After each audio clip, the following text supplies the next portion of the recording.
जय हिंद। आज CBSE 10th का साइंस का एग्जाम हो गया है। सभी बच्चे एग्जाम दे लिए होंगे और उम्मीद करते हैं क्वेश्चन आपको आसान लगा होगा। इजी टू मॉडरेट था और हमको लगता है सीबीएसई के इतिहास में आज से आसान क्वेश्चन सीबीएसई नहीं पूछता था जब से बोर्ड बेस्ड एग्जाम हुआ है। तो जो बच्चे एग्जाम दे करके आए हैं उनके साथ आज पहले ऑब्जेक्टिव क्वेश्चन को डिस्कस कर लेते हैं, फिर सब्जेक्टिव दे देंगे और बहुत सारा क्वेश्चन तो डायरेक्टली क्लासरूम से आ गया है। तो आ जाइए सभी बच्चे, आ जाइए, आप लोग एग्जाम दे के आए हैं और सबका इसका तुम्हारा सेट 1 था, चलो सेट 1 वाला आओ। सेट 2 था तुम्हारा और तुम्हारा सेट 3 था। आ जाओ आ जाओ, एक एक करके फ्रेम में आ जाइए। तो चलिए, ये सभी बच्चे हैं जिनका आज एग्जाम था और इन्हीं लोग के साथ आज क्वेश्चन डिस्कस करने वाले हैं। इसलिए इन लोगों के साथ डिस्कस करने वाले हैं कि ये लोग ज़्यादा बेहतर आपको जो है बताएंगे और हम देंगे, फाइनल आंसर की हम देंगे। तो चलिए शुरू करते हैं, एक एक करके आ जाइए ताकि क्वेश्चन भी दिखे। हाँ, थोड़ा सा इधर रहिए, दिख रहा है क्वेश्चन।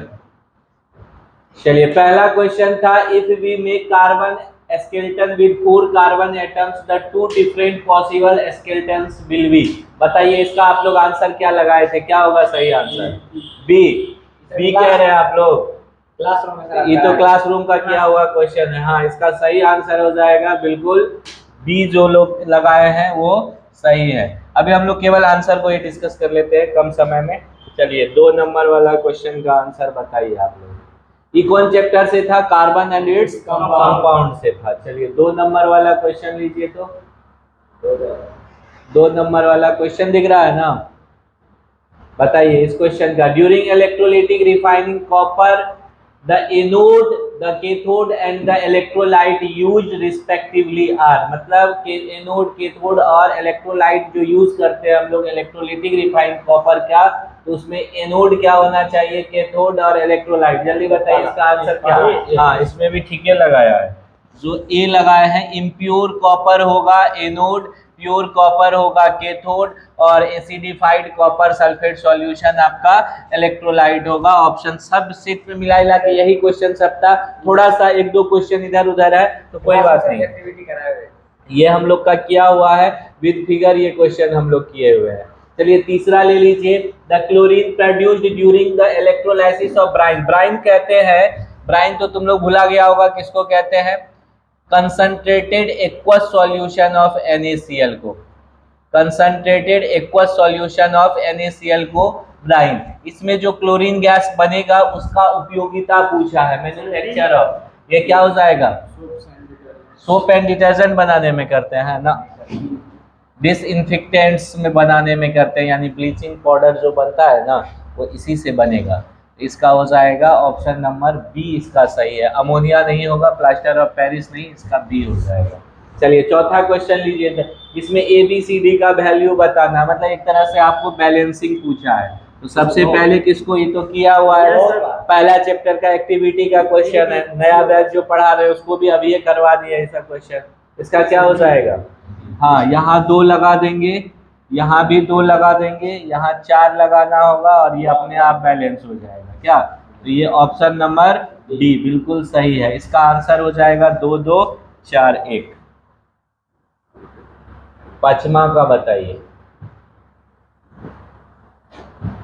जब मैग्नीशियम रिबन को ये एक्टिविटी दिया हुआ है पहले चैप्टर में, NCERT का क्वेश्चन है ना, ये पहला चैप्टर में है। तो मैग्नीशियम रिबन जब भी जलता है तो व्हाइट पाउडर देता है और उसका जो बर्न डेजलिंग व्हाइट फ्लेम होता है, यानी पहला और दूसरा सही है। यानी ऑप्शन नंबर कौन सा सही हो जाएगा? आप लोग भी मार दिए थे सी, यही मार दिए होंगे, ठीक बनाए होंगे आप लोग। चलिए छठा सवाल में आ जाइए। एक मेटल एक्स है on treating with sodium hydroxide liberates a gas G, it also liberates the same gas G on treating with dilute. यानी एक्स को जब NaOH से अभिक्रिया करवाया गया रिएक्शन, तो प्रोडक्ट के साथ साथ एक गैस G बनाता है और फिर इसी एक्स को जब HCl से, डाइल्यूट HCl से रिएक्शन करवाया गया तब भी गैस बनाता है G और प्रोडक्ट एक साल्ट बनेगा।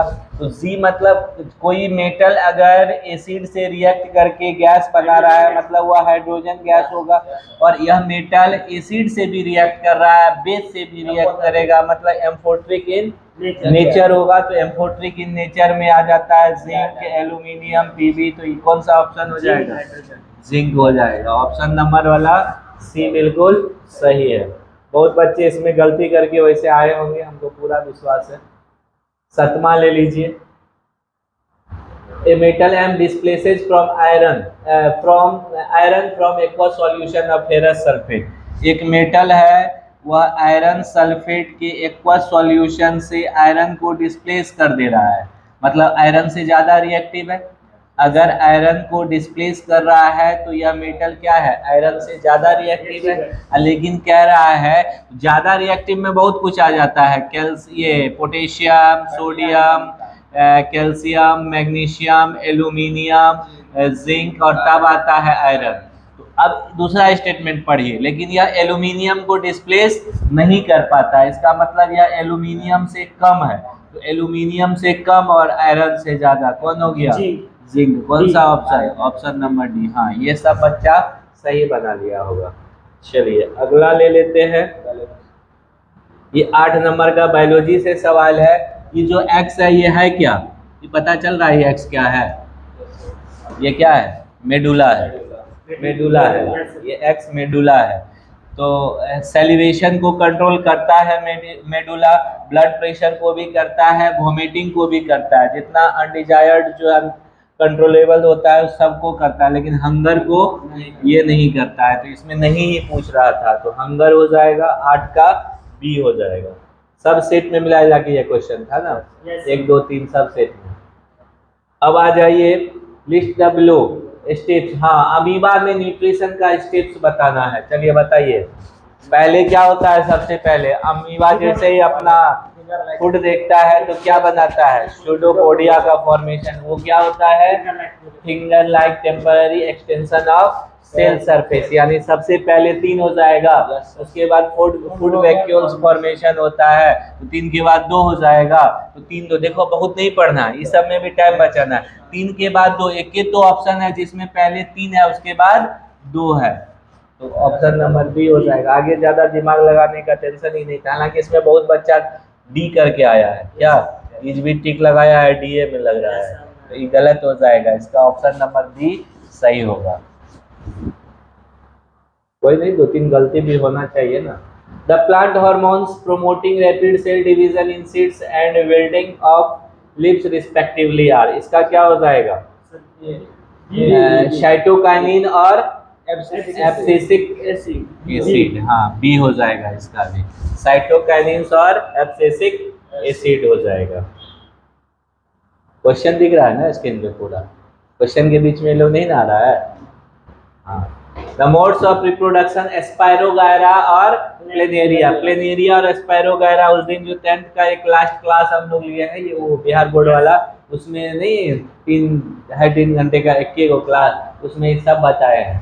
तो स्पायरोगायरा में हो जाएगा फ्रेगमेंटेशन हो जाएगा और रीजनरेशन। तो कौन हो जाएगा? सी ना, सी हो जाएगा रिस्पेक्टिवली। मतलब पहले इसका बताना है फिर इसका। इसका तो जो है दुर्गेश धज्जी उड़ा दिया होगा, इसका बायोलॉजी बढ़िया है। In order to obtain large image of the teeth patient, the dentist hold the concave mirror in such a manner that the teeth are positioned. कहाँ रखना चाहिए? कैसे होना चाहिए? कि पोल और फोकस के बीच में होगा, तो इमेज कैसा बनेगा? इनलार्ज बनेगा, मतलब मैग्नीफाइड बनेगा। और इसके साथ साथ क्या होगा? नहीं, पोल और फोकस के बीच में रियल थोड़े ना बनता है, इमेजनरी बनता है। इमेजनरी बनेगा और इरेक्ट बनेगा। इरेक्ट ही तो देखना है उसको, क्या? तो ये हो जाएगा पोल एंड फोकस। चलिए 13 में है, in aerobic respiration the steps are breakdown of glucose to pyruvate and its further conversion of carbon dioxide, both processes respectively occur in। तो पहले जो है किसमें होगा? साइटोप्लाज्म, और फिर जो फाइनल होता है वह माइटोकॉन्ड्रिया में। इसीलिए तो इसको पावर हाउस कहा जाता है माइटोकॉन्ड्रिया को। तो डी हो जाएगा, 13 का डी हो जाएगा। ये बताइए, a boy while reading a book keeps the much beyond 25 cm from his eyes the defect of vision has arrived because of, क्या हुआ होगा? देखिए आई बॉल जब इलोंगेट होता है फोकल लेंथ डिक्रीज करता है, तो ये दोनों तो एक के बात है। और excessive curvature of eye lens नहीं, इसका हो जाएगा बी, फोकल लेंथ इंक्रीज्ड हो गया होगा। 14 का भी बी हो जाएगा। बी बहुत क्वेश्चन का आंसर था। 15 में आ जाइए, human activity are affecting environment are, जो आपका हमारा एक्टिविटी क्या करता है, एनवायरनमेंट को इफेक्ट करता है, वो क्या होना चाहिए? तो बहुत बच्चा क्लोरोफ्लोरोकार्बन देख करके खुश हो गया और इसको टिक मार दिया, लेकिन ये गलत है। एक्चुअली इसमें एक वर्ड भी तो था, minimizing the use of chloroform. अगर क्लोरोफॉर्म का यूज कम कर रहे हैं तो उससे तो अच्छा ही होगा ना सोसाइटी, ये एनवायरनमेंट के लिए, वो खराबी नहीं है। ये गलत हो गया। Excessive use of disposal and plates जो है ये खराब है इन्वायरमेंट के लिए। बाकी ठीक है, अगर मैक्सिमाइजिंग कर रहे हैं यूज ऑफ रीयूजेबल यूटेंसिल तो अच्छी बात है, होना ही चाहिए। और आप वेस्टेज जो बायोडिग्रेडेबल और नॉन डिग्रेडेबल है उसको अगर अलग अलग रख रहे हैं तो ये भी सही है, ऐसा ही तो करना ही है आपको। तो इसका आंसर हो जाएगा बी, 15 का बी। 16 में the example of natural and man made जो है इकोसिस्टम का क्या हो जाएगा? फॉरेस्ट और पॉन्ड्स हो जाएगा ना। लेकिन देखिए इसमें पॉन्ड्स जो होता है ना एक्चुअली वो दोनों में आ जाता है, लेकिन ठीक है इसी ऑप्शन के साथ जाएंगे। पॉन्ड्स नेचुरल में भी और आर्टिफिशियल में भी आ सकता है, गार्डन के साथ भी यही सीन है। हाँ नहीं, लेक्स तो नेचुरल ही होगा, लेक्स फॉरेस्ट सब तो नेचुरल ही है, लेकिन ठीक है इसमें ऑप्शन ए के साथ ही हम लोग जाएंगे। हाँ, असर्शन रीजन में तो पते है, अगर दोनों सही है और बी ए का एक्सप्लेनेशन है, ये रीजन जो है वो करेक्ट एक्सप्लेनेशन है असर्शन का, तो ए होता है। दोनों सही है लेकिन दोनों इंडिपेंडेंट स्टेटमेंट है तो बी होता है। और ए सही है और रीजन गलत है, असर्शन सही है रीजन गलत है तो सी हो जाएगा, असर्शन गलत है और रीजन सही है तो डी हो जाएगा। चलिए 18 नंबर का ले लीजिए। ऑल ऑर्गेनिज्म 17 छूट गया। हाँ, the embryo gets nutrition from the mother's blood, सही है। किसके हेल्प से मिलता है? प्लेसेंटा से, ये तो सही है। और प्लेसेंटा जो है वह एम्बेडेड रहता है, ये दोनों सही है, तो इसका ए हो जाएगा। करेक्ट एक्सप्लेनेशन भी है तो ए हो जाएगा। इसमें है all organism can make organic compound like sugar. Assertion reason सबका सेम था, सेट 1 सेट 2 सेट 3 सबका सेम था, क्वेश्चन सेम ही था, नंबरिंग अलग अलग होगा answer. Organism can make organic compounds like sugar and starch from inorganic substance using radiant energy. सब थोड़े ना बना सकता है, हम आप कहाँ से बना पाएंगे? केवल ग्रीन प्लांट्स बनाएगा, जिसके पास क्लोरोफॉर्म ये क्लोरोफिल होगा वही बना पाएगा। तो ये स्टेटमेंट क्या है? गलत है। The organism which can produce food by photosynthesis called producer, ये सही है। मतलब असर्शन गलत, रीजन सही, तो क्या हो जाएगा? इसका डी हो जाएगा, इसका ए, इसका डी हो जाएगा। 19 नंबर में कह रहा है silver chloride turns grey in sunlight, सही बात है, ये ग्रे होने लगेगा। Decomposition of silver chloride into silver and chlorine takes place, सही बात है, ये टूट जाता है। AgCl क्या होता है? टूट जाता है किस में? Ag+Cl2 में, तो ये इसका दोनों सही है और करेक्ट एक्सप्लेनेशन भी है, इसीलिए कलर चेंज हो जाता है, ए हो जाएगा।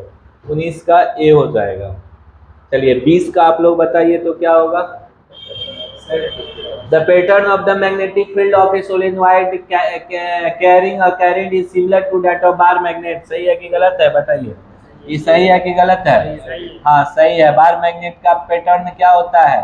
बाहर में नॉर्थ पोल से साउथ पोल होता है, और ये ऐसे होता है नॉर्थ पोल से साउथ पोल बाहर में, और अंदर में साउथ पोल से नॉर्थ पोल, तो ये सही है। और कैरेंट कैरिंग सोलेनॉइड, चूंकि ये वर्ड लगा हुआ है इसीलिए कैरेंट कैरिंग सोलेनॉइड जो होता है बार मैग्नेट की तरह बिहेव करता है, तो ये बात सही है। The pattern of the magnetic field around a current carrying conductor is independent of the shape, नहीं इंडिपेंडेंट नहीं होता है, डिपेंड करता है, अलग अलग शेप के लिए अलग अलग, इसीलिए तो हम लोग बार मैग्नेट पढ़ते हैं, उसके बाद से सोलेनॉइड पढ़ते हैं, सर्कुलर वायर पढ़ते हैं, स्ट्रेट वायर पढ़ते हैं, सबके लिए अलग अलग होता है। तो ये गलत है, आपका ए सही है और मतलब असर्शन सही है, रीजन गलत है। क्या हो जाएगा इसमें?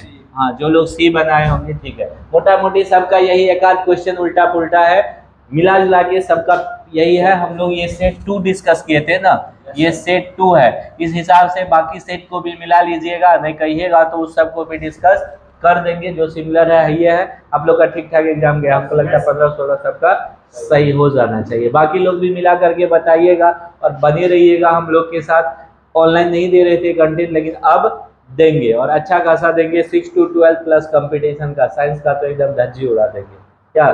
तो बाकी आगे के एग्जाम के लिए best of luck. Thank you.